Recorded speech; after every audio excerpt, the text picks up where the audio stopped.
Esuk-esuk iki aku tilik kebon.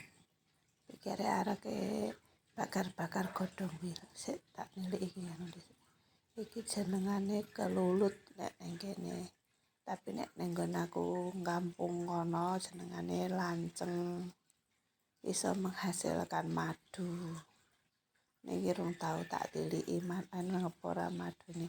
Pikirku arep niliki wit lombok ning kono kuwi lho. Areke tak nggo masak. Garing kabeh iki lho.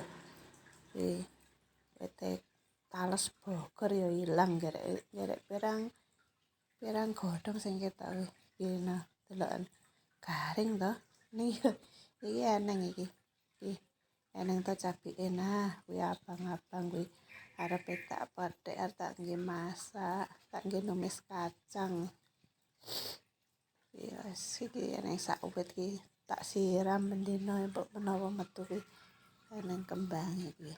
Kuwi arep bakar kuwi ya ora wani nek eneng angin gedhe iki lho. Wis ya.